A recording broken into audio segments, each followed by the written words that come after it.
Second speech आपकी लेकर to speech इधर से दे देंगे। ऐसे करते हैं। मोहसिन दावड़ साहब लगातार दो हो जाएंगी, इसके बाद दो स्पीचेस आपको दे देंगे। ठीक है मोहसिन दावड़ साहब, इसके बाद टू स्पीचेस तेरी बेंचेस से होंगी। बहुत नहीं आपको साद वसीम भाई बहुत शुक्रिया करते जी। मोहसिन दावड़ साहब, शुक्रिया जनाब speaker, house in order please. बहुत शुक्रिया कि फाइनली ऑर्डर प्लीज बात करने का मौका मिला जी। समझ हमें ये नहीं आती कि जब मैं बलूचिस्तान जाता हूँ तो मुझे जहाज पे वापस भेज दिया जाता है, जब मैं डिस्ट्रिक्ट कुरम जाता हूँ तो वहाँ पर रास्ते में रोक लिया जाता है, और जब पार्लियामेंट में भी होता हूँ तो बहुत ही मुश्किल से। चले फिर भी आपका बहुत शुक्रिया जनाब स्पीकर कि आपने बात करने का मौका दिया। इस मौजू पर बात करने से पहले एक कमेंट सिर्फ करना चाहूँगा कि जिस तरीके से आज ये चोर दरवाजे से एक कानून साजी आई है और एंटी टेररिज्म एक्ट और साथ ही पेनल कोड में जो अमेंडमेंट हुई है कि जो भी आर्म फोर्सेस के खिलाफ कोई भी कमेंट करेगा उसको 2 साल की उसके लिए सजा तजवीज़ की है, तो आपको तकलीफ क्यों हो रही है? आप फौजी थोड़ी बैठे हैं। मैं मुझे बात करने दे प्लीज। आप अपनी बात करें, अपने मौके पर करें, खूब बात करने देना, इंटरप्ट ना करें, खूब उनके जूते पॉलिश करें, अपनी नंबर पर करें। आप मैं टॉपिक पे आता हूं, लेकिन ये जनाब स्पीकर कुछ ना कुछ पार्लिमानी रवायात का ख्याल भी रखना होगा। इस तरीके से कानून साजी नहीं हुई, कुछ ना कुछ इस पार्लियामेंट की तौकीर का भी ख्याल किया करें। जनाब स्पीकर, सबसे पहले तो जो वाकया हुआ मोटरवे पर, मजम्मत उसकी जितनी भी की जाए वो इंतहाई कम है, और ये इंसिडेंट्स बदकिस्मती से पिछले इसके अगर हम स्टेटिस्टिक्स निकाल कर देखें, चाहिए तो ये था कि कल जो एडवाइजर साहब थे पूरी एक ब्रीफिंग लेकर आते कि क्या हो रहा है, क्या स्टेटिस्टिक्स है, कितने केसेस है, कितने कन्विक्शन रेट क्या है उसमें।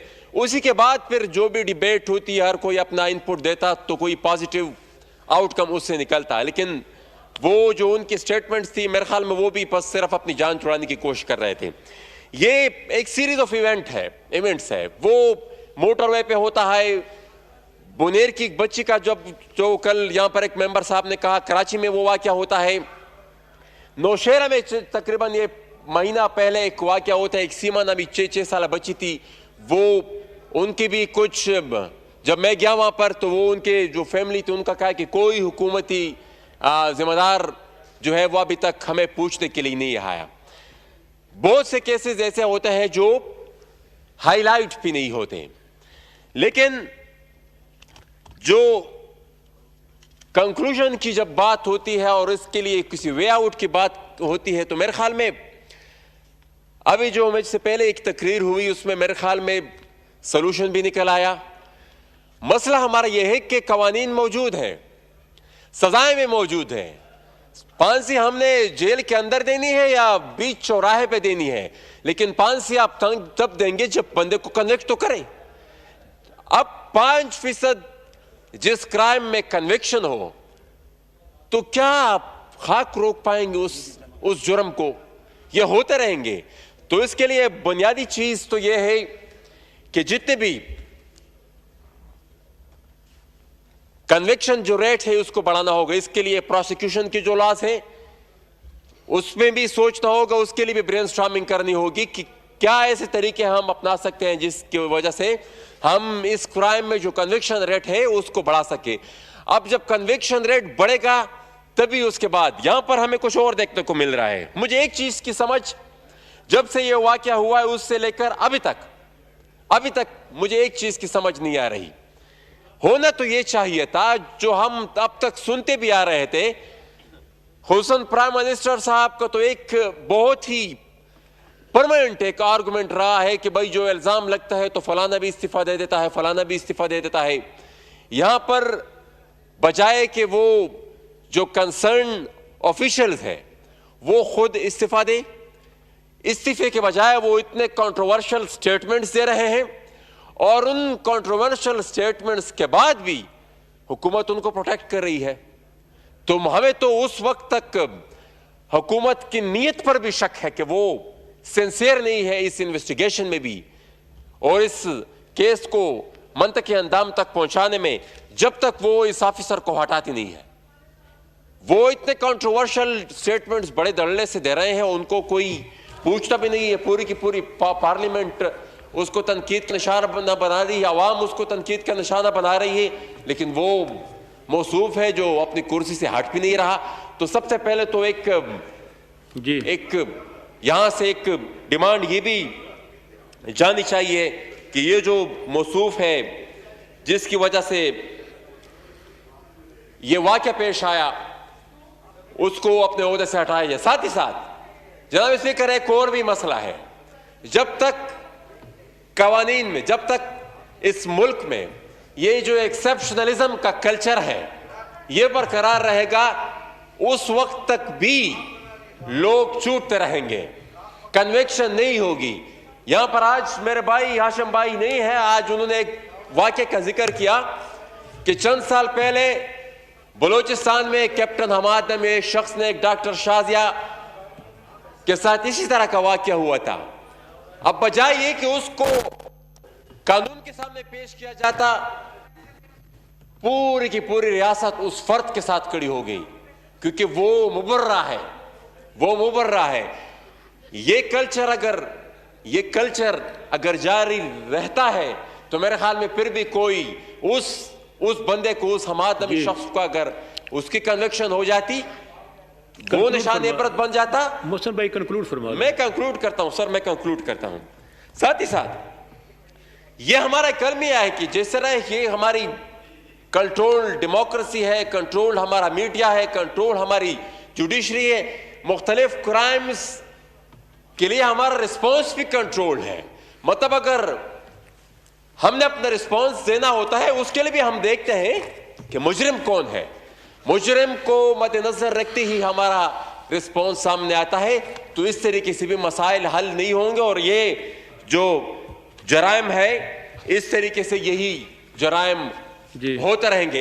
एक आखिर में एक इस इवेंट से अलहदा मैं कल भी उस पर मैं एक और ये हो गया, एक और इशू पर मैं जनाब चेयरमैन बात करना इसलिए चाहूंगा कि कल भी मैं उस पर बात करना चाहता था, लेकिन ये डिबेट शुरू हो गई। जनाब फिर एक और मसला हमारे इलाके में ये हो रहा है कि यहाँ पर खवातीन की जो हमारे यहाँ एक और सिस्टम जो ज़रब-ए-ज़ब के बाद या जितने भी ऑपरेशन हुए उसके बाद से जारी है कि सिक्योरिटी फोर्सेस जहां भी कोई मामूली सी बदअमनी का वाकया होता है वो घरों के अंदर घुस जाते हैं, खवातीन पर भी तशद्दुद करते हैं, मर्दों पर भी तशद्दुद करते हैं, बच्चों पर भी तशद्दुद करते हैं। वो कलेक्टिव पनिशमेंट इसलिए देते हैं कि भाई आपके इलाके में ये धमाका क्यों हुआ। जनाब स्पीकर, FCR जा चुका है, कलेक्टिव पनिशमेंट का तस्वर खत्म हो चुका है, लेकिन फिर भी जो साबका कबायली इलाकाजात है वहां पर यह मसला अभी तक जारी है। कुछ अर्सा पहले जनूबी वजीरिस्तान के इलाके शक्तोई में हुआ, मैं अपने साथ वो तस्वीर भी लेकर आया था, लेकिन वो फाइल मुझसे कहीं डिस्प्लेस हो गई जिनमें वो बदतरीन वो बर्बरियत का निशाना बनाया गया था उन लोगों को। साथ ही साथ 2 दिन पहले हमारे शुमाली वजीरिस्तान के इलाके मोहम्मद खेल में यह वाकया हुआ, एक आईडी अटैक होता है, उसके बाद फिर घर में घुस जाते हैं सिक्योरिटी फोर्सेस के लोग, और उसके बाद लोगों को, खवातीन को तशद्दुद का निशाना बनाते हैं। साथ ही साथ लोगों के घरों से सामान भी चोरी करके लेके जाते हैं, खवातीन से उनके जेवरात भी चोरी करके लेके जाते हैं। तो जनाब स्पीकर, ये इस रियासत से मैं हाथ जोड़कर रिक्वेस्ट करता हूं कि ये किस किस्म की इंसानियत है, ये किस किस्म के इंसानी हकूक है जिसकी इस तरीके से पामाली हो रही है और रियासत इसका नोटिस भी नहीं ले रही। तो जनाब स्पीकर, मैं सिर्फ और होता क्या है, सजा किस चीज की दी जाती है कि ये बम क्यों पड़ा, यहां पर ये ब्लास्ट क्यों हुआ, उसी मसनूई जंग का निशाना ये लोग बनते हैं जो मसनूई जंग हमारे ही जर्नेलों ने हमारे ऊपर थोपी है। ये कोई नेचुरल जंग नहीं थी, ये बनाई गई थी ये जंग, ये डॉलर की कमाई की जंग थी जिसके कॉन्सिक्वेंसेस का हमें अभी तक सामना भी करना पड़ रहा है जी। और जिसके वजह से हमारे घर बार भी तबाह हुए, हमारे कारोबारी थैंक यू। मराकिज भी तबाह हुए, और वो तबाही हम अभी भी देखने को मिले। और जब मैं डॉलर की जंग की बात करता हूं तो मैं इसलिए बात करता हूं कि अभी जो चंद दिन पहले एक स्टोरी है जो मुसल लीक्स भाई- आई है, वो पापा जोन्स के जो किस्से हैं वो सबने सुने हैं। तासो डेरो मेहरबानी, शुक्रिया। तो अब कमल शाज़ुब, इससे पहले मैं कमल शाज़ुब साहब को दूंगा, लेकिन आज ऑनरेबल मेंबर्स के लिए मैं इंफॉर्मेशन देना चाहूँगा। आज जमहूरियत का आलमी दिन है, जो कि कल नहीं होगा, आज ही है, और ये बहुत इम्पोर्टेंट है।